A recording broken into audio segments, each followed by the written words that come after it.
All right, guys, it's showtime.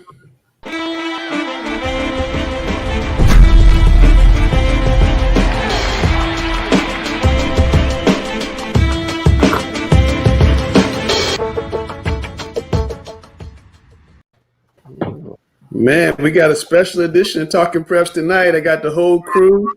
Sam's wife is mad at me because I'm making her work on a Wednesday night. She is. She gonna find out about it too. She gonna find out where you live, man. Watch Messing out. up, no. Messing up date night.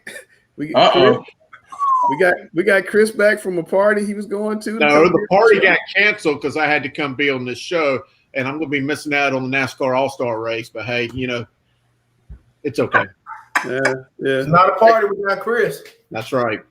Nope. Well, fellas, I wanted to ask you guys about the news we got today from the State Association. Yesterday, Governor Cooper gave out his return to school plans, and today we saw the State Association put out their notice. There it is on screen. Just everybody starts real quick. We'll start with Gary since he's first on the top. I think it showed flexibility based on the fact that we don't know yet what every school system is going to do as far as their back to school plan. We know they have a choice of partial return or fully virtual. So I think it left the state room to figure out what type of schedules would be necessary based on how many school systems chose Plan B or chose Plan C. All right, Chris.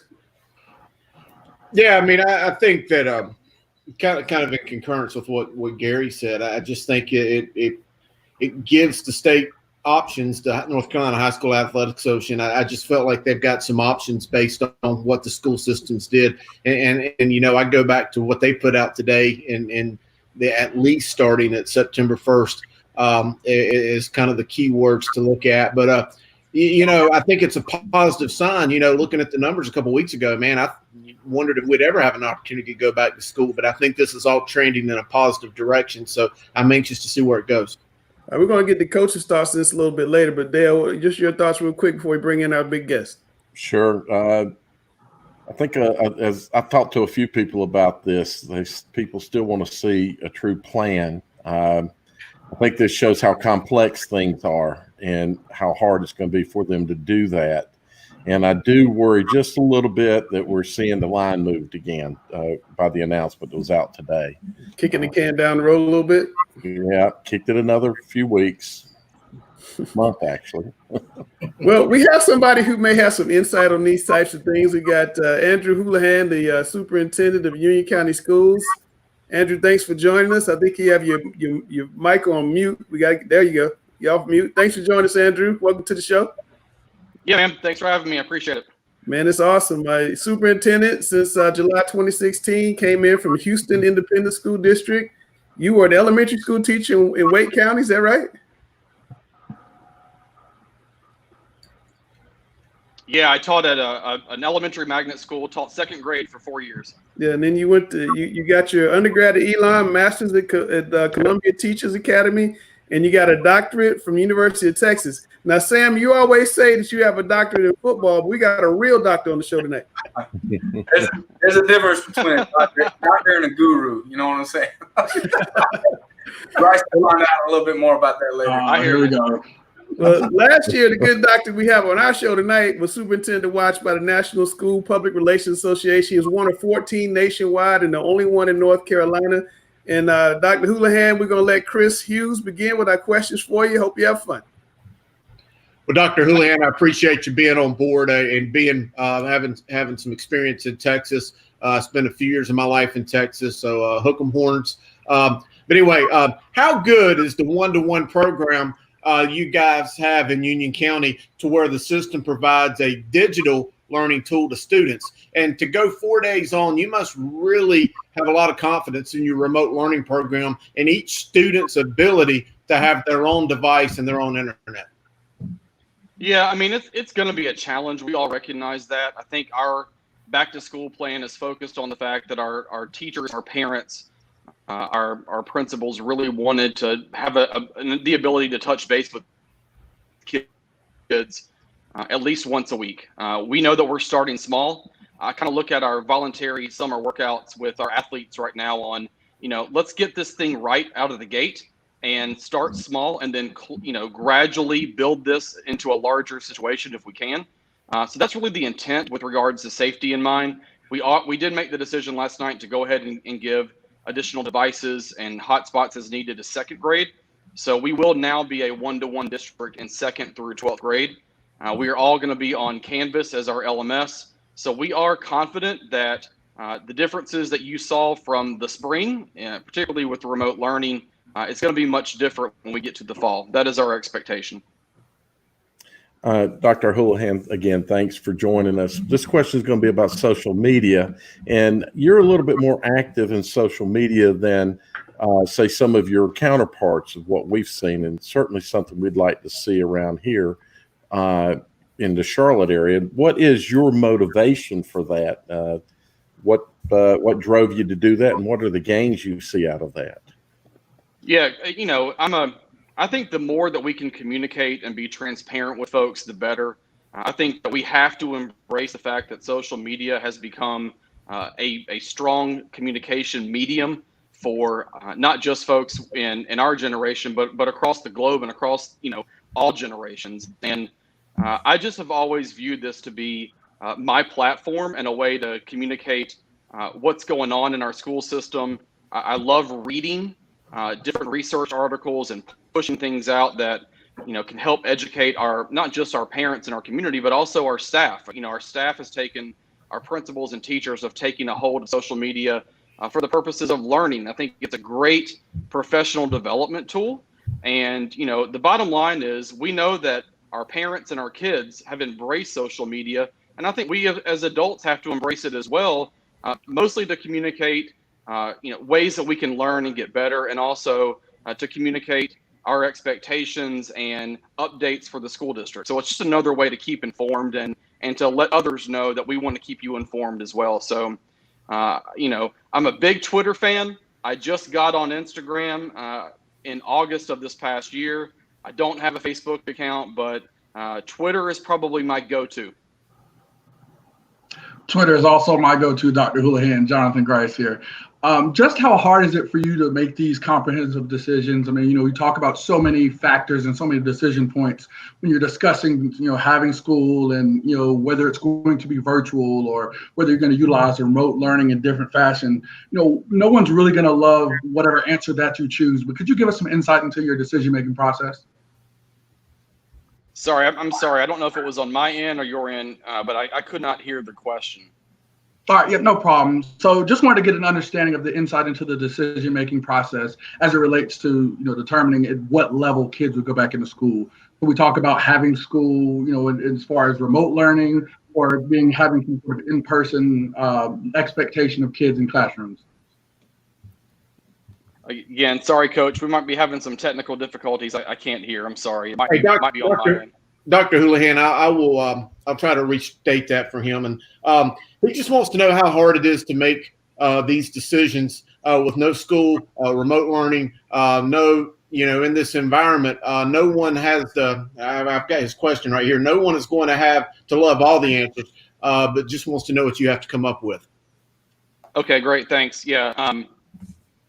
We've never done this before, whether it's sports or school or life. I think we're all adjusting and we're all trying to figure this thing out the best that we can. And so it is a challenge. It is very stressful. I want to say a big thank you to our Union County board, who's been 100% supportive, as well as our staff and our parents and our employees. It is a challenge. And I think that we're trying to basically reinvent the education system in the United States. And when you're starting over and building from scratch, it's going to take a long time to figure that out. Our commitment in Union County is to make sure that regardless if you're in a remote learning or a virtual learning or face-to-face, our obligation to our parents and to our kids is to make sure we're delivering on a high quality learning environment every single day. That is our expectation. Union County Public Schools has a history of delivering on that academically and athletically, and that's what we're going to strive to do coming into the new school year. With Dr. Houlihan again, what is the goal of the one-day on-campus model? You guys think it's important for students to be on campus at least one day a week. It seems to make sense, but wanted to hear why it's a good model for Union County Public Schools. I think two reasons. One, folks have to understand, for a lot of our big school systems, we have really big schools. So take a Cuthbertson High School or a Porter Ridge High School or whatever it might be. The requirements under Plan B from an operational and a logistical standpoint, transportation is a huge driving factor. When kids come to school, having their temperatures checked, having health screenings, there is a huge difference between the process and the time it will take to go through those requirements for half of your building, a third of your building, or a quarter of your building. And our thought was, from a health and safety and operational standpoint, we wanted to try, at least for the first, few weeks of school, we're going to continue to reevaluate it, that we've got to get that right. We've got to get that processing done right, much like you'll see right now in UCPS with our athletic requirements on volunteer workouts. And so part of it is the operational side. That's been a huge factor. The other part has been the academics. We want to be able to have a touch point with every child and every student at least once a week. We're very concerned that the longer you go on remote learning, the more distant you become, the more less engaged you become. And we want to make sure that we at least have one touch point. Now, I said last night, this is all subject to change. We could wake up in 2 weeks and be on remote learning. We could, wake up one day after August 17th and be in remote learning. And I think that's really been, a challenge for us to help communicate the fact that this is going to be a very fluid situation. And we need to understand that and grapple with that, because it is going to be, one day may not be the same as the next. So that was the reason why we made those decisions. And, we may get to the point in a week or two where we can change it and allow for more face-to-face. But given our size, given the logistical challenges, those are primary driving factors behind it. By going to the model that you chose to start with, how does this affect the dietary needs of your free and reduced lunch population? Yeah, so we are strongly advocating with the U.S. Department of Agriculture and the U.S. Department of Ed to get waivers to allow for grab-and-go meal sites and or home delivery where possible for our meals 5 days a week. We had a very successful grab-and-go program for all students in the county during the summer and last spring. We want to continue that. And so we have placed a request in to the federal government to allow that to happen. We're waiting to hear back. I know CMS and others across the state have done the same thing, but that is a concern. That's going to be a challenge, and we're confident that we'll have a creative solution. Given that you're going to be at 25% capacity, how does this affect the transportation needs of the county? Yeah, I think we're going to be good to go on that. The state revised the requirements to be, one child per seat on a bus. So, the 25% will help us tremendously with regard to transportation. We could probably do this under a 35% or 40% model, and we do have that flexibility with a 4-day rotation. So we feel pretty confident about the transportation side. Dr. Houlihan, how you doing today? Hey, Coach, how you doing, man? All right, good. Being a football coach, I was curious, if a kid's parent chooses all remote learning, would he still be eligible to play, in your mind, to play sports? We know the NCHSAA has to rule in these areas, but wanted your thoughts on this. Yeah, we said yes, absolutely. If you want to participate in sports, extracurricular activities, of course, if we have them, then we want you to have that, to be eligible for that. We want you to be able to participate. So we do plan on making that an option. That is going to be very important. Okay, with kids on remote learning, how might the county help kids get to practice if we have sports? All kids won't have the means to get to campus every day, so didn't know if you had a solution for that. Right now we don't. We're still working through that. Transportation, if you're in a remote learning or virtual academy, will be a challenge, not just for us, but for everyone. So, we're working through that idea. But that is a strong goal of ours, is to make sure that even if you're in a virtual academy, that you can have that extracurricular activity. But there are some details we're still working through. Thank you. Well, first, I want to commend you for your vision about getting the kids to workouts over the past couple of weeks, because I think that is big. I think those young men and women need to be with their coaches. And to kind of piggyback on what Sam's question was, what's your vision on how athletics can be realized in Union County? Because, I coached in Texas. I've seen athletics in Texas. I know you were in Houston. It's a huge deal, and I feel like the communities and the schools and the academics thrive off the athletics. Sorry, I lost you again. I might be having some technical difficulties, but I lost your statement or your question. My apologies. But it's okay. Can you hear me now? Can you hear me now? Let's just try this. You have me now, Dr. Houlihan? See if you can hear Grice now. Oh, he went out. Uh-oh. You want to let this other doctor I think speak? this video went out. Can you hear the rest of us? Can you hear me, Dr. Houlihan? Can you hear me? Your mute button. Okay, we're gonna get Dr. Houlihan to drop off and come back and see if we can get him going. Commercial going on. Yeah, here in a second. We see if we can get him back. But Sam, just what have you heard so far from Dr. Houlihan and what he was saying, and just your thoughts in general, about getting kids to school, practicing, all that kind of stuff. What are you thinking so far? Oh, I think that he's definitely got a good plan in place. Like, he's optimistic of going forward, getting kids to practice if they choose remote learning. I think you're going to see some type of carpool situation where the same kids are riding together, and they'll work out that to get to practice. So I think it could work. It could be more difficult in different areas, but it seems like it's a possibility. And Chris, what do you think? I like the fact that he's got a unique background. Not only has he been a teacher for a long time, he's obviously done a great job with his education, but being in elementary school, he's seen academics from just about all level upwards. And I like that it seems like he really encompasses all that. And, to talk about the travel, the transportation, the food, everything all in one. I think that's just a huge deal. Yeah, Dr. Houlihan, can you hear us now?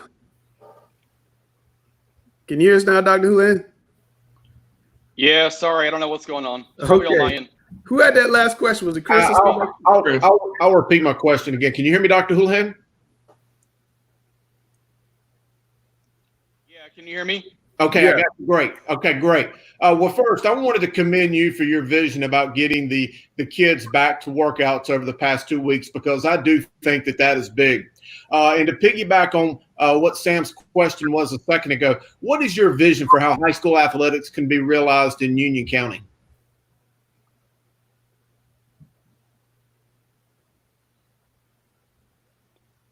So I know that obviously the state kind of pushed back the start date to September the 1st. I would just tell the group and the public out there, our family, we're huge when it comes to athletics. We have a daughter in middle school that's an avid gymnast. We have our son is an avid cross country runner and loves soccer and golf and all kinds of things. And so,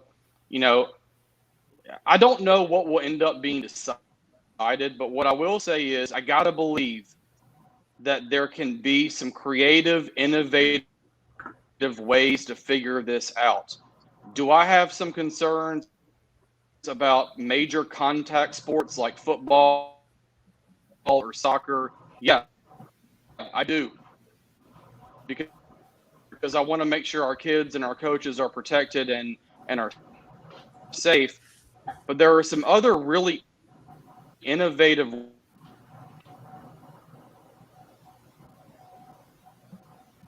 We got Dr. Houlihan on like dial up. ways. I'm sorry, guys. We have some really bright, smart people in this state and in this nation that, as long as we could try to get our kids back into a safe environment, I think that should be the goal where possible. It's going to be a challenge. I'm very, very proud. I got to say this. I'm very proud of our volunteer program so far. Okay. Well, Dr. Houlihan, I'm sorry. We're just having some technical difficulties. We're going to try to get you back on at another show when we can get all this worked out, because I really love what you're saying and the ideas you kind of passing forward. Yeah. And just want to say, I don't even know if you can hear me, but I just want to say thank you for coming on. And let's definitely try to get you on another day. I was just saying that I'm very, very proud of our summer volunteer workouts. I think they've gone tremendously. We've been very successful. On a scale of 1 to 10, 10 being ecstatic and a 1 being really, really disappointed, I'd give it an 8 or a 9. I mean, we've had some challenges, but our athletes have taken it extremely serious. Our coaches have taken it extremely serious. It can be done, but you got to be safe. And I said this to our folks: you cannot be complacent. Week 1, all eyes are going to be on you. You got to keep up that same level of urgency on week 2, week 3, week 4, and so on. So I really hope we can get back to a time in which we can have sports. That will be a challenge, but I would really hope that we can be a little bit innovative and creative where possible. But safety's got to be the number 1 factor. Okay. We got one last question. We can squeeze it in from Coach Grice. What you got, Coach? Yeah, of course, we're talking, about athletics and, being a football coach. It's been really cool to see kind of the renaissance of athletics going on in your county. I mean, looking at the class of 2021, you guys have the number 1 running back in Will Shipley. You guys have the number 1 receiver in Gavin Blackwell, a great coach in Andy Capone, who's, one of the great young coaches in the state. So it's been great to see. I mean, do you have any explanation from what you've seen as far as this burst of talent and championships from that area? I mean, we're seeing, every season it seems like a Union County team right now is contending for, if not winning, a championship.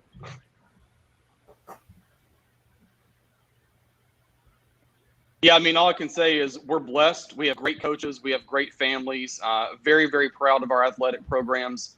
It's been really cool to see every school has their kind of unique niche. Weddington and Will Shipley, and you've got an outstanding basketball program at Forest Hills High School in East Union.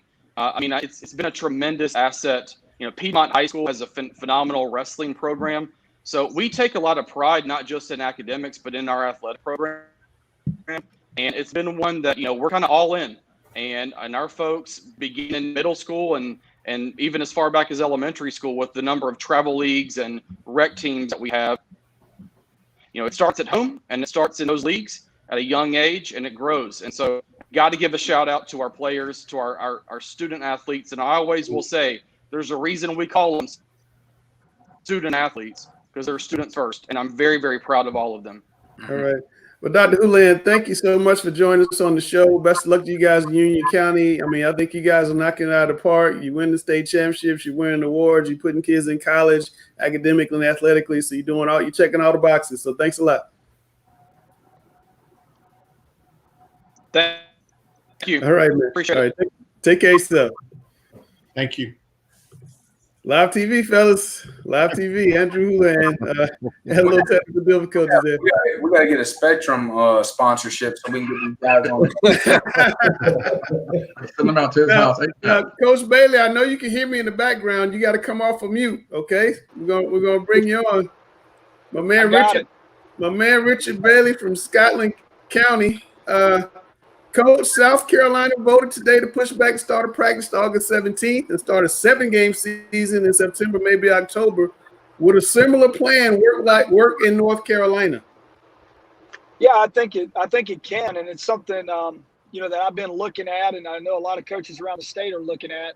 I kind of came up with a plan just in case we can't play football in the fall at all. But I also looked at a plan of us starting about October 2nd and playing through to the state championship game right before Christmas. The only real problem following the South Carolina model is their biggest conference in South Carolina has 8 teams. So they could play a 7-game season and everybody in their conference. But we have one league with 10 teams in our state, and we got several 9-team conferences. So under my plan, or I shouldn't say mine, but under the plan we've been looking at, you have to have a 9-game schedule and then 4 weeks of the playoffs.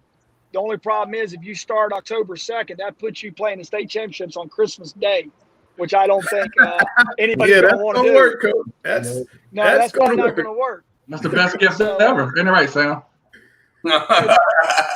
I can't think of a better Christmas present as a person that's lost 6 state championships. I'd really like to win one, and if I could do it on Christmas Day, that'd be all right with me. But I don't think the state's going to go for that. Coach, you've been really outspoken with your views on the entire COVID crisis. Do you think we've been jumping the gun all along with our approach to this? I mean, what are your thoughts there? Man, I would be a hypocrite if I didn't tell you that I was kind of going back and forth. There were some times when I thought all this stuff was really kind of overblown. Then I've kind of got into, well, maybe there's something to it or a lot more to it than what people are saying. It's just real difficult as a football coach to not be able to work out with your guys, and your players are constantly calling you, want to do things, and you sort of got to keep them at arm's length. But then you see travel baseball going on, you see travel basketball and 7-on-7 things going on, and it's like, if they can do all this, why can't we play football? Or why can't I practice with my football team? And so that's just been a hard part of it. And in our district, we haven't been allowed to practice at all, and that's been kind of disappointing. And I really haven't understood it because we don't have a lot of cases in Scotland County, and our hospital's definitely not being overwhelmed with cases. And now our district has decided to go virtual for the first 9 weeks, which obviously isn't ideal for athletics. Yeah, I was going to throw it to Dale, but we had Russell Stone said Texas will have a state championship on Christmas, so maybe we can have a state championship on Christmas. What do you guys think? Oh, yeah. They play college football games on Christmas Day. I mean, they really do. And they play bowl games and things like that. But the one thing I talked to some guys around the state, and one thing that was mentioned to me is that one league that has 10 teams, if they just for 1 year split it into 2 5-team leagues, either geographically or draw them out of a hat, then you would only need 8 games, and you could play the state championships on the 18th of December, which is what we did during that hurricane a few years back. In fact, I want to say me and Griner played in the state championship game on the 18th of December, or that 3rd week in December. I want to say maybe it was. But you could do it and get it done a week before Christmas, which I think would work out well. Your comment about seeing all the kids on Twitter, et cetera, with the 7-on-7s and the basketball. I've talked to a number of coaches, and they all football coaches, and they want to be with their kids, and that's exactly what they're expressing. But this remote learning issue that South Carolina is addressing by allowing kids to still participate in sports. What do you think about that for North Carolina? Not attending school, just all distance or all remote learning, but still being able to participate in athletics.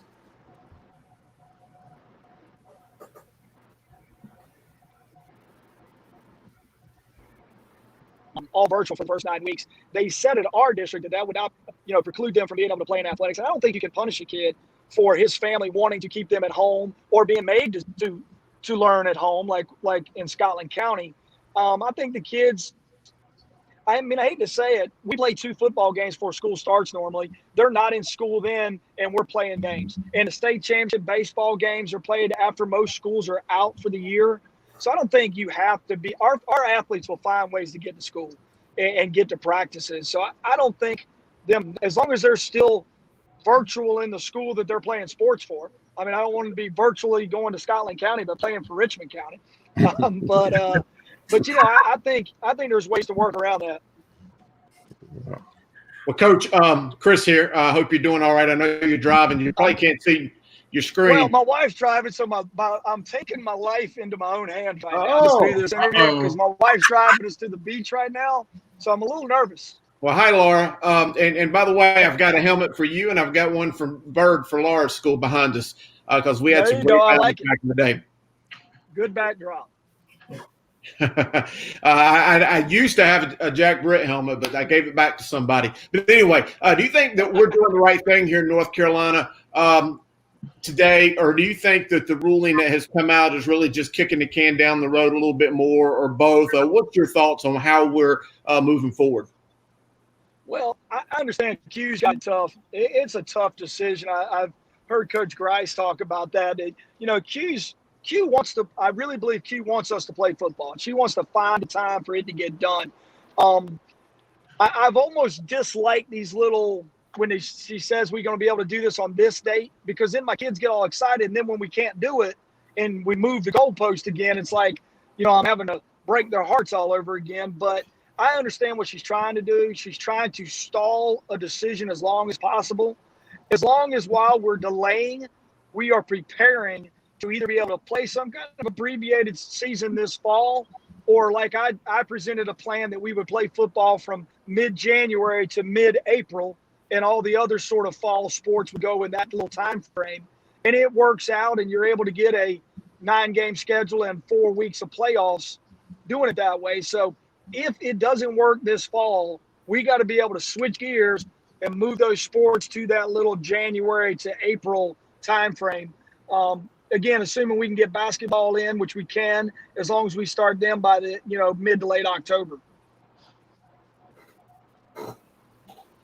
Yeah, Coach Bailey, you've been, definitely not just sitting on your hands during this time. You've been preparing and also, assisting the NC Coaches Association and coming together with a proposal to the NCHSAA, as you alluded. So you've talked about it some, but could you give us kind of a breakdown of that proposal, and then also talk about give us an insight into the discussion within that room? I mean, were there alternate options? Were there people that really were supporting spring ball as well? Yeah, well, the one thing that's been universal is that Q has said she's not going to switch the seasons as far as play baseball in the fall and football in the spring, because God forbid if something happened and we weren't able to play baseball at all again. And I totally get that. Those kids need to play this year. So we need to do everything we can to sort of protect those spring sports. But under my plan, we would basically start basketball October 12th and all the winter sports. And then in those, the state championships would be January 15th and 16th. That would be based on a 18-game schedule for basketball. That's, again, going to the max number of conference schools. That'd be 9. Playing each one of them twice, that would be 18. And that's where I came to that number at. But then they'd still have their normal they'd only have a 4-round play or 5-round playoffs instead of 6. But what I put in my proposal is you could go ahead and subdivide, because they're going to do that after next realignment anyway, and have big 4A, small 4A for basketball. And now you've got the same number of teams qualifying, but you get to the state championships in 5 weeks rather than 6 as it is now. And then football would actually start middle of January. I think January 11th would be the first practice date. And the state championship games would be April 23rd and 24th. Baseball would start right thereafter, and it would end like in the middle of June would be the state championships for baseball. And you can handle all the other sports because all the other sports seasons are smaller. You just play the fall sports in the football window, the winter sports in the basketball window, and obviously the spring sports in the baseball window. There was some people talking about the weather for playing football in mid-January up in Boone and places like that, and I get it. But I also, in my proposal, I set the average temperatures in Green Bay, Wisconsin, in Minnesota, and in Ohio, and in New York. And all I know is those people play football. And I looked at when their state championship games were almost identical in November in those states as they are in Boone, North Carolina in February. So, I know for 1 year, the weather would suck and that would create some problems. But if we can't play football at all, we might have to just suck it up a little bit. Well, Coach, let's get to a football question. Do you think schools like Richmond and Scotland get to kind of get lost geographically and don't get the notoriety they should? Well, I think we get notoriety. We are kind of out here and the prominence of the Charlotte schools lately, and I hate to say it, the rise of the Raleigh area, and football's gotten a lot. I can remember when football in Raleigh was almost a joke, and now it's really come on as well. And of course, Charlotte, like I said, has been really doing great and sort of been the spearhead of our state as far as with football. But I think people know about Richmond and Scotland. We're kind of our own different little animals down here. We have great facilities, great crowd support. There's nothing like playing games at Richmond or Scotland High School as far as Friday night. I'll put our Friday night atmosphere up against anybody in the state. And both these programs have produced a lot of college football players, and we played for a lot of state championships through the years or regional championships and those kind of things. So, yeah, I mean, sometimes I think they forget about us. And in Richmond, Coach Till's done a good job sort of putting them back up where they were in the early 2000s and late 90s. And I know he wants to play a football season because they're loaded. Yeah, they are. Speaking of that, do you think out of all the rivalries in North Carolina, you think Scotland County and Richmond County, are they like the biggest rivalry? Or you think of some other ones are big time too? Man, there's some great ones out there. Tuscola plays a big game every year. I know Pisgah High School has a big rivalry game. Scotland Richmond's special, though. I tell people it's the only one I know in the state where literally at 3:30 people are standing outside in a line for a 7:30 football game, and people are tailgating. There's tents. They're Red Solo cupping it in the parking lot. I'm assuming they're drinking Diet Cokes, but it's a great, great atmosphere. And you're talking anywhere from 10 to 13,000 people at one game. And there's just not many like that in the state of North Carolina that draw that kind of attendance and that kind of passion around here. I promise you at Scotland, if we can go 1-10 as long as we beat Richmond County. I really believe that, and they'll stay off my back. That's definitely the truth. I believe it. Me and Dale came to your game last year, and I really enjoyed it. And it was slam packed. It was a great environment. It really was. I wish it was a better game. Well, they are loaded, like you said, but you guys are very, very well coached. I think you're one of the best coaches in the state, no doubt. Now, speaking of that, what do you think the greatest team you've ever coached is? And you can't just say, well, I've coached a bunch of them. You got to pick one team. What's the best talented team you've ever coached? My players try to get me to do that on Facebook all the time, and I always tell them I love them all. But I'll be honest with you, the 2000 and if Zamir White is healthy, the 2000 is a 17. What year was it you beat me? Was it 17, 18? I done forgot. I try to forget that game. But knew that was coming. That team offensively was probably one of the most talented teams, if not the most talented team I've ever coached. I've had better defensive teams than that year. The 2008 team at Jack Britt was phenomenal with Xavier Nixon, who was the number one offensive lineman in the United States, went to Florida. That was a great team.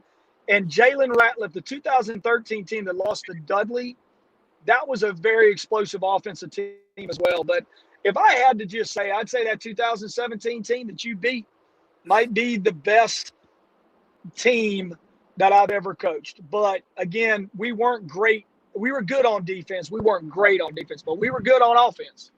Yeah. It was the best offensive line I've ever seen. I still tell people I've never seen an offensive line that good. They were good, man.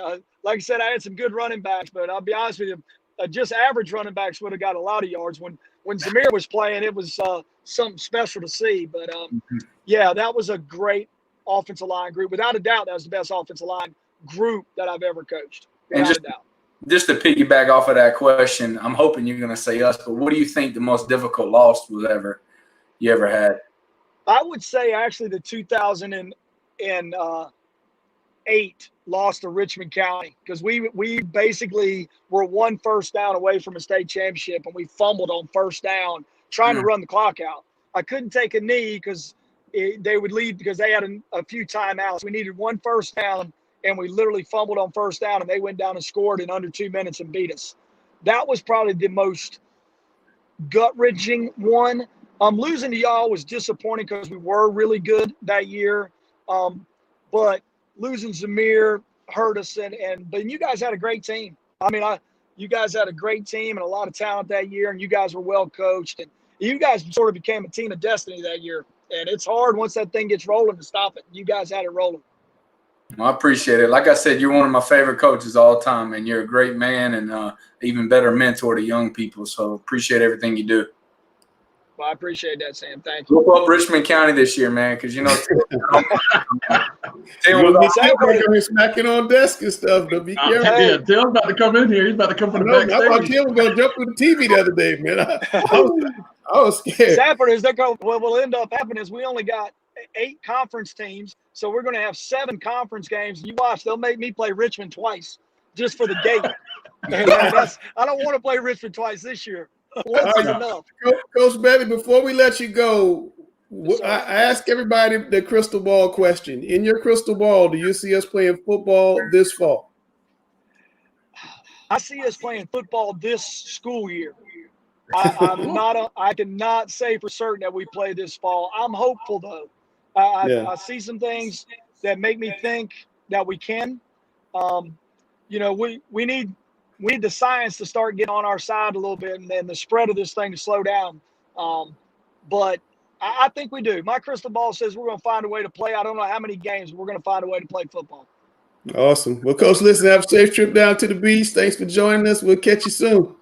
Hey, thanks for having me, guys. Appreciate what you guys do. All right. Thank you. It's Richard Bailey is one of the best coaches in North Carolina. All right. What time is it now, Coach Grice? What time is it? It's time for me to go get 2-2 now. It's time for me to even the score up.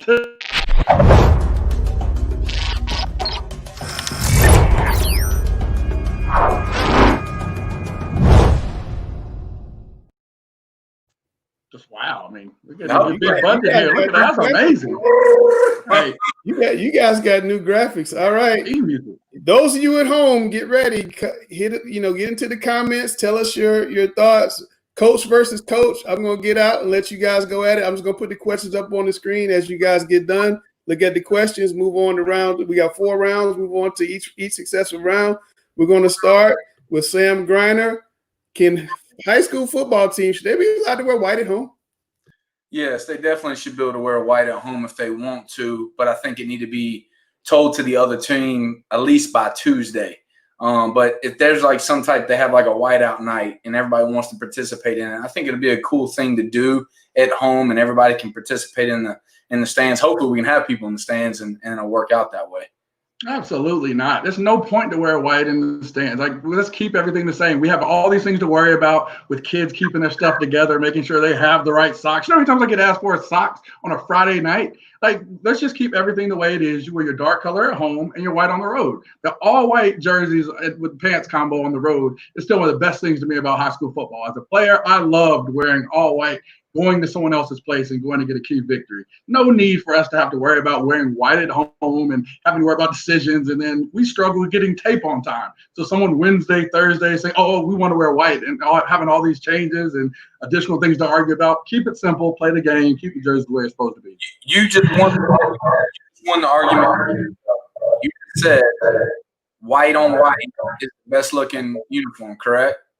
Oh, on the road is perfect. No, but you know, if it's the best looking uniform, why not let the fans be a big part of it at their home stadium? You know, it'd be a cool thing. We have grass. I don't want to wear white on white grass because I'm probably have to do the laundry. Like, I don't know.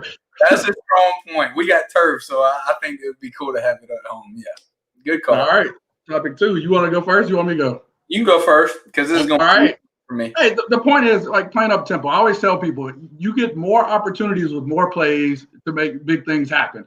Playing slow is like a chess match. You make one wrong move, and it has a much bigger impact regarding the game. It's a situation where I know if I can wear you out, and in the end of the game, whatever I do is going to have a more devastating impact. So I'm going to play up tempo all day because I've got the chance to make bigger plays, more opportunities, and you're going to be tired. I'm going to win. This is probably the most easiest question I've ever been asked. You use the clock to your advantage. You use tempo only in certain times. Teams that use tempo all the time, we just want to go fast. We want to go fast. You're going to make more mistakes. And say you go 3 and out, and all of a sudden you're going against another team that runs it down your daggone throat, and you can't stop it. It's demoralizing. So the other thing is this you have to think about, okay?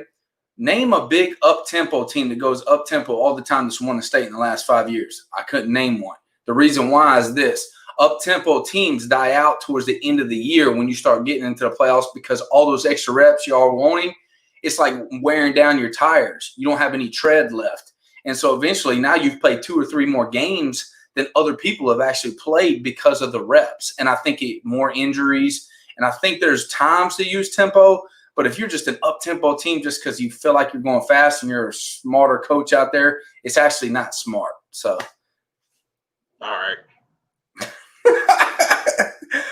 all right. Jeez. Who got it right? South Carolina delaying or Virginia with no football this fall? I'll let you take that one. Goodness. Oh, man, that's straight up right there. I think that Put on the back of the green room. Put it up one more time. Virginia and who else? So Virginia with no football. So Virginia stated that all of their options on the table, none of them have a plan for fall football. And then South Carolina, of course, delaying until September, was it August 17th for their start? I think that's correct. So who got it right? So let's see. Well, I think we'll have to go with South Carolina. South Carolina got it right because they're trying to make it happen. They're not affecting spring sports. They're trying to make fall sports go into the fall. It might backfire on them, but at least they're trying. So I think they got it right. It's just it's going to be difficult. Like, it's hard to tell who got it right until it comes to, like, November if it worked or not. Yeah, and that's where I struggle, with that, especially one thing with South Carolina, their conferences are a lot smaller, whereas in North Carolina, as Coach Bailey stated, our conferences are a lot bigger. Virginia gave their board a tiered approach. So you have 3 different options for them. I'm not specific on the intricacies, but basically they're giving their group options to say, hey, we can put this and fit this in these different places. We're playing in the spring, so it's a situation where we know that we can plan, we can watch this and have more information to make a more informed decision to say, hey, this virus has gotten better, it's gotten bad here. We can then make an adjustment and make an option with more time. And anytime you have more information and more time, you're going to make the best decision. I agree. You're not supposed to agree. Yeah, I got you. All right. So, coach first, coach. What threatens defense? Run first or pass happy? So, again, I always tell people, whenever you see those run first teams, clearly you know what side I'm on. Whenever you see run first teams, everybody has a simple response. Being a pass happy team, we could sit down and watch film and watch the craziest things I've ever seen defensive coordinators do. Why? Because when teams are pass happy, teams are more fearful of that whenever you watch that go on. One of the biggest blowouts last year was Myers Park and Huff High School. Why? Drake May threw the ball all over the place. When you have a great quarterback and a great athlete, that threatens defenses a lot more because there's nothing that you can do. Run first defenses, anybody can get lucky. You had guys that probably tripped in front of Q's feet, probably stepped over and, he fell down and got 6-7 yards. But pass happy offenses always threaten defenses more. It's sad. I can't believe you. Am I echoing? No, not too bad. Not for me, but I don't know. Okay. It should be good. Run first is the way to go. It's demoralizing. Like I said, if you have a team that's literally just running it down throat, you cannot stop it. It doesn't matter what you do, and they just keep running it through. You run it through. It literally takes the wind out of the sails for the other team. There's no way that you can come back from it. You can adjust and do things to take away the pass, and there's so many bad things that can happen in the pass. So you can have little small victories, but if someone's just running it down your throat, it destroys another team. They literally just the whole team shuts down. Their defense gets worse. Their offense gets worse. It demoralizes the entire team. And it's so much easier to get positive gains. Look, when you pass the football first, okay, and the reason why it worked with Drake May, you're talking about a world talent. I say he's the best high school quarterback I've ever seen. Okay, you're talking about one player, the best I've ever seen. Yes, it works for him maybe, but all these other teams that try to be a pass-first team, you need to take your shots and hurt people with them. I believe in throwing the football, but you need to make them develop the run and to make sure that when you do throw the ball, you have the numbers in your favor. Yeah. I don't know who won that round. I think Dale said you played to a tie. I don't know. Chris, what's your call there, Chris? I think it's a tie, although I completely disagree with Coach Bryce in throwing the ball the way he does. I want to run and smash it down your throat and demoralize you. There is nothing more demoralizing than I've been on the giving and the receiving end of coming out of the second half of a football game, and whoever gets that ball first puts about a 14-play drive together and just rams it down your throat, and there's nothing you can do about it. It's checkmate. It's game over. Thank you. It's a chess move. It's different. All right. Well, Sam, we're going to give you a break. We're going to call the tie. It's now time to go.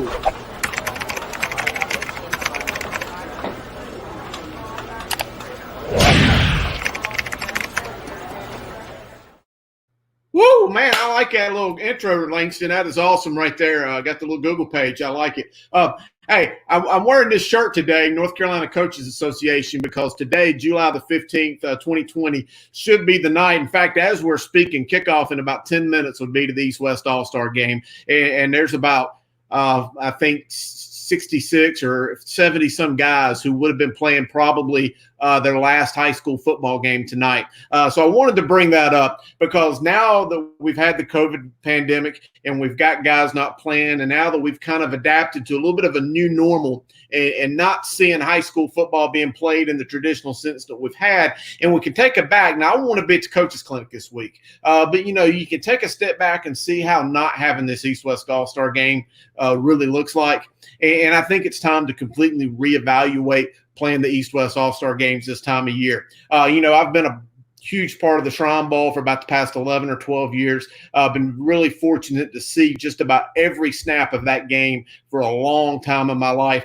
And, to grow up watching all the college coaches there and seeing young men with the ability to attain a scholarship, to get looked at by a college coach because they were playing in that All-Star game in December. I think it's time now that since we've had to take a step back and punt on the East-West game for this year, which, by the way, started in 1949. So, we had 50 years of this game, over 50 years of this game. Take an opportunity to reevaluate it. Maybe put the East-West All-Star game at the end of the year. I know Coach Bailey talked about playing this year the state championship games the weekend before Christmas, similar to the Shrine Bowl. I really want to see our brass and our leaders at the North Carolina Coaches Association think about putting the East-West game the Friday night before the Shrine Bowl in December. You're already playing state championship games that week or that time of year the week before, so I don't think it's too cold to think about playing a football game in December in the evening. But by putting those players on a big stage in December, I think you've got an opportunity for much better games, much better athletes, and you get guys who have a chance to earn a scholarship or to at least be seen by a college coach, get a chance to play and do great things on a bigger stage versus having this game, again, tonight, July 15th, after they've already graduated. Many of them never have an opportunity to play a game of football, at least in an organized sense, ever again after that game. Give them a chance to play when it means something, earn a scholarship, have a better game, and by the way, it not be played in the 100-degree heat of practices every day leading up to it. Man, I kind of like that idea, Chris. I don't know that I've heard you espouse that one before. What do you think? What do you think, Dan? Many times, but it's something that I'm scared will never happen because I think when Mac Morris and all the guys at the North Carolina Coaches Association, Phil Weaver, love them to death. They do a tremendous job. I'm not sitting here on this stage trying to attack what they've done. And I know Bob Jamieson created that game back in 1949, and it's been tremendous. So I'm not trying to belittle what they do, but I think, we've evolved, and I think the recruiting has changed, and I think it's just time for us to reevaluate it and put that game in a time where it could mean something. Yeah, I think we're seeing kids leave for college early, not playing in the East-West All-Star game as it used to be.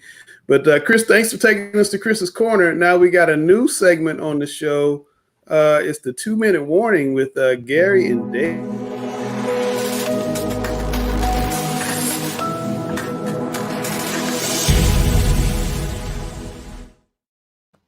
Wow. Everything tonight, Gary's just kind of amping up, isn't it? Yeah, I'm loving it. Langston's on his game, isn't he? We've seen that South Carolina is going to step up and go this fall. And we don't know yet what's going to happen here in North Carolina, whether we're going to go or not. And if we don't go, that's going to cause potentially some kids to think about jumping over the border and going down to South Carolina. What are your thoughts on that? I think it all depends on the time frame. we talked about earlier how we've the state has pushed the can back. Well, how far can they push it back before it's too late to make that decision? Is what I would be concerned with. If we keep pushing the can back, it's not going to allow players the time to make that decision. I think for most high school players, they're going to need a cutoff date. They're going to need some certainty as far as when can they make that decision. And the longer North Carolina takes to make that decision, the more likely we're to have kids leave. Yeah, I agree with that. I think the problem's going to be that if the state doesn't make a decision by, let's say, the 1st of August, that we know that we're definitely going to go into football, I believe we're going to see some people jump over the border. People want to play. There's a lot at stake in some people's minds about playing, and as we've seen, the can keeps getting kicked down the road. And if you're going to play in South Carolina, you're going to have to make a decision soon. You can't sit around and wait until it finally says, no, we're going to go in the spring, or we're not going to go at all. They can't wait for that. They'll have to get down, get into practices, and get into the game. I agree. Well, Dale, everybody wants high school sports to come back this year, no matter what season it's played in. What do you think?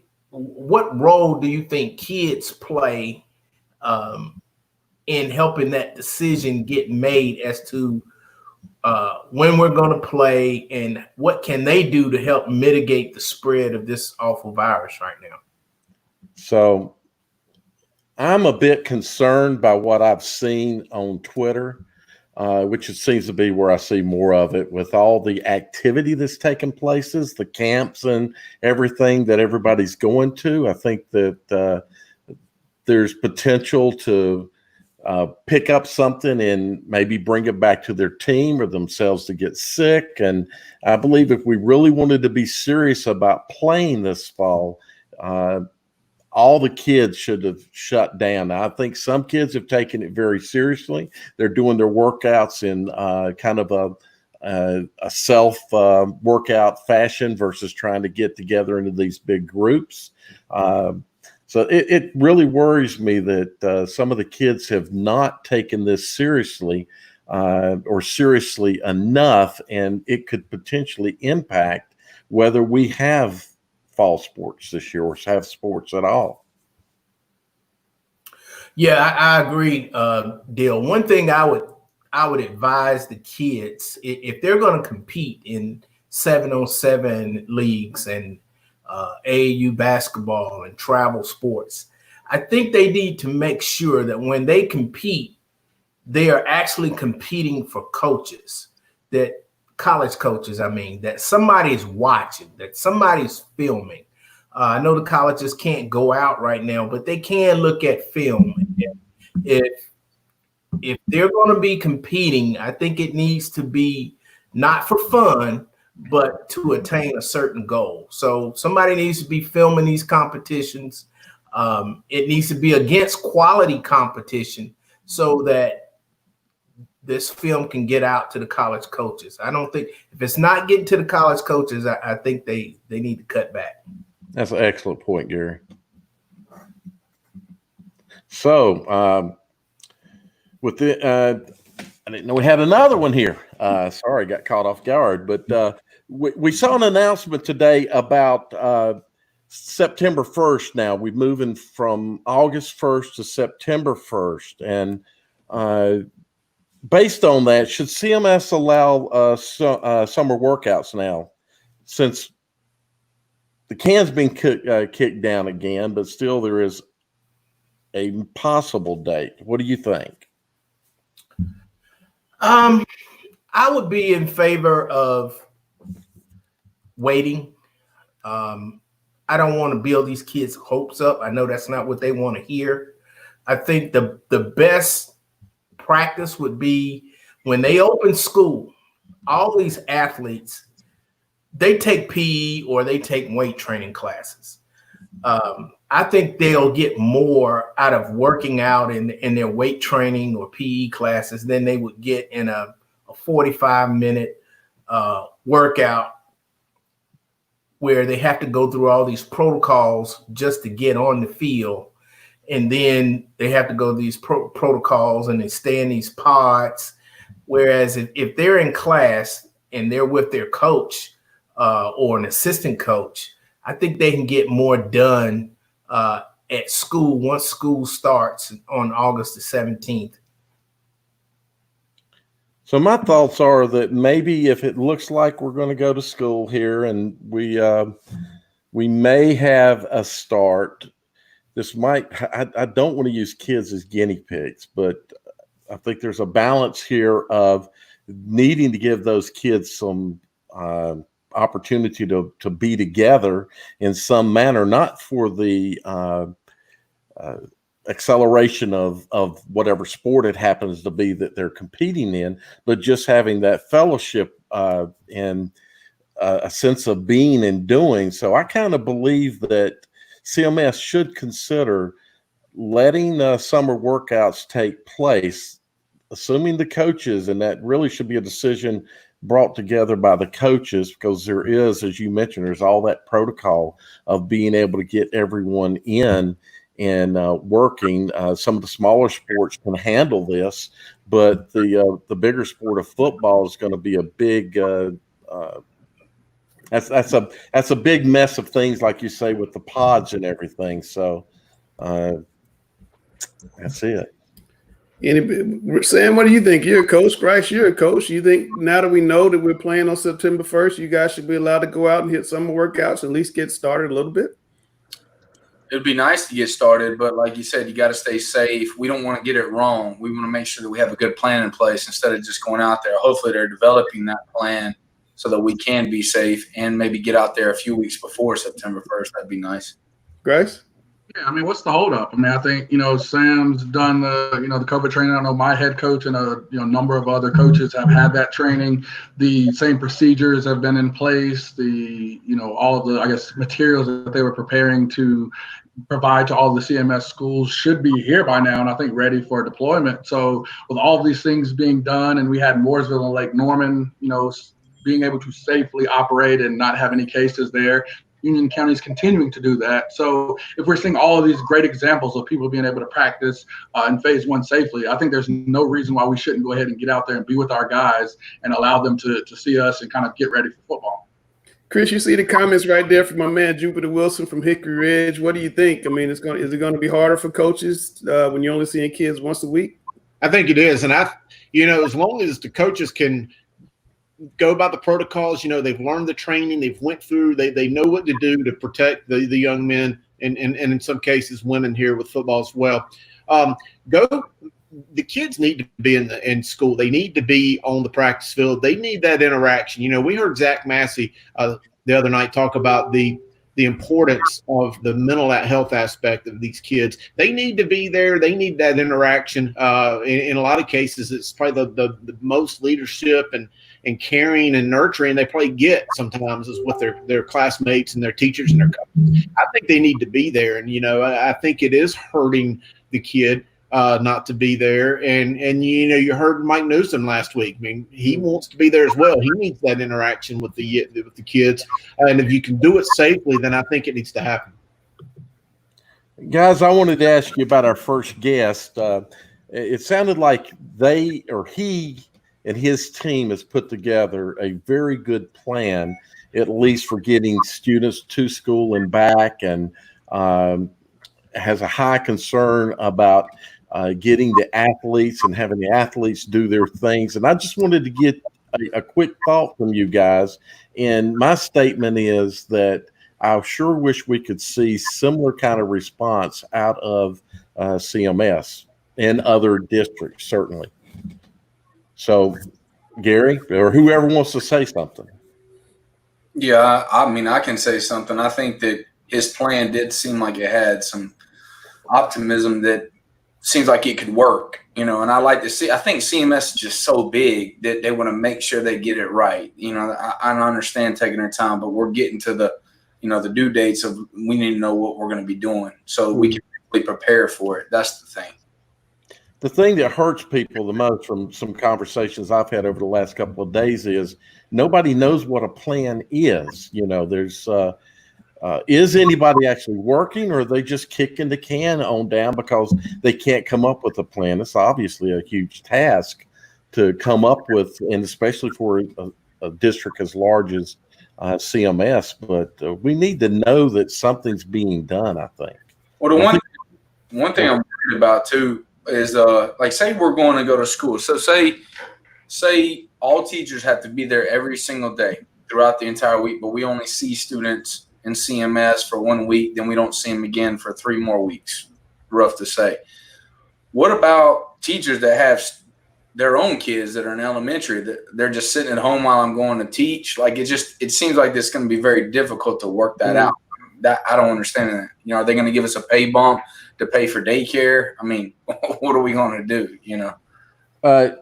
So we got 3 teachers here. Mm-hmm. Do you guys feel like you're being put on the spot? That you're having to be thrown into this? How do you feel about this? What are your personal thoughts? Well, you heard my thoughts. I'm concerned about being able to afford. Will my kids go to day? I'd rather them be in school than go to daycare. You see what I'm saying? And they're in elementary school. I want them to be able to go to school and hopefully have a safe plan. But I think they're all worried about it. I think it should be all remote learning at the beginning, and then come up with a good plan so that I can be home with my kids and also doing remote teaching. Or we need to all be back in school full go and then see how it lays out there. I know that's real. I don't know about that one, Sam. Here's a question we got. What about counties doing remote learning? They don't have weight training. Is that going to be a problem?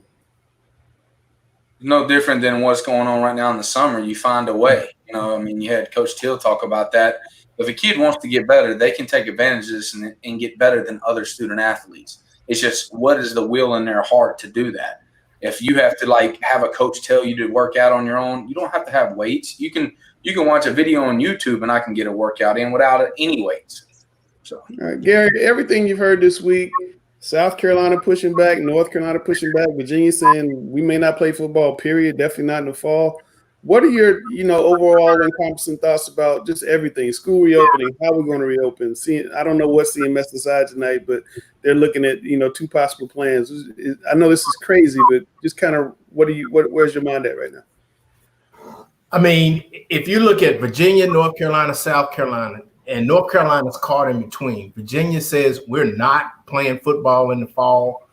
They didn't say they're not playing football at all, but they said we're not playing in the fall. And then we have South Carolina, which is saying that we're going to get started. We're going to give it a shot. And then in North Carolina, we're kind of caught in between. It would be great to have a universal plan, but it's, each state has different caseloads and different peaks and valleys as far as this virus is concerned. And then just within the state of North Carolina, you have over 100 school systems. I mean, it's just a tough call right now. Yeah, absolutely. Grace, you've been the one consistently on this panel wanting to have football in the fall. Do you still have hope that's going to happen? Looking at the numbers, seeing these plans, Hugh Tucker even said, if you read between the lines of her comment, we know that playing contact sports is going to be difficult without a vaccine. That, to me, that said a lot. But, where are you at in terms of your optimism and your hope, for a season in the fall? I mean, I think South Carolina kind of dealt the one, big PowerPoint for our state and really making the determination as to when we're going to play. South Carolina overwhelmingly stating and saying, hey, we're going to start a little bit later, but our plan is to play football in the fall. Tennessee has also been one state which is near us, and again affects probably the western high schools the most in the state, with an adjacent state saying we're going to play football, albeit a little later. It appears we're going to do so in the fall. I think it's a very important decision that she has to make, and I tweeted today that I just don't envy her being in that position. I think we can do it, but I think it's also a threat that if we don't, we'll have a situation in which you'll have many people that look to go to South Carolina to play football this fall. So there are a lot of things that to be considered, especially as we've talked about before with kids that can go, to their colleges and early enroll and prepare for their college football career, them being, able to do so with college football is still going to be held in the fall. We've seen some changes, but, I think that's the bigger thing. So I am optimistic still that we can get a football season in this fall. Coach Bailey, of course, with a great plan that he submitted to the state as well. So we're getting some great ideas, but I think we can still, make it happen. Dale, I don't want to be Debbie Downer, but what does your crystal ball tell you about if we launch football in September and October and we start playing? What's going to happen? I know you study numbers all day long. What do you think is going to happen if we are able to launch football? I think if we launch football, that's going to be because science is telling us it's okay. I don't think the state's going to just jump out and say, let's go do it without feeling like it's going to be a safe thing to do. This whole thing we don't know enough about. So, what's going to happen? There's obviously two ways it's going to go. It's either going to be really bad or it's not going to be that bad. And I don't think we'll jump into something just to jump into it. I think they're going to let science tell them that, okay, it's something you can go out and do. So, you guys see the comment there from Coach Russell Stone. South Carolina and Tennessee have higher caseloads. We can play a conference schedule. What do you think, Chris? Can we play a conference schedule in North Carolina starting in September, October? I think we can, but how's it going to look? Is it going to have fans in the stands? I mean, I think that most likely if we do it, I don't know that it will be in front of full stadiums. If Richmond and Scotland play, it could be in front of 100 people. You never know. Maybe parents, maybe that at most.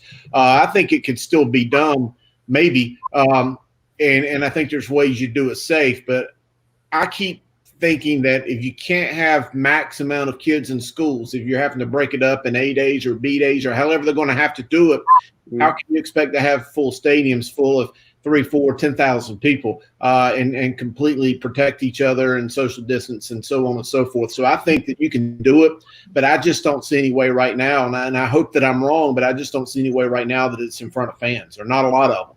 All right. Well, guys, we had a great conversation tonight. I kept it under 2 hours by a good bit, so Sam's wife won't get mad at me. Hey. That's right.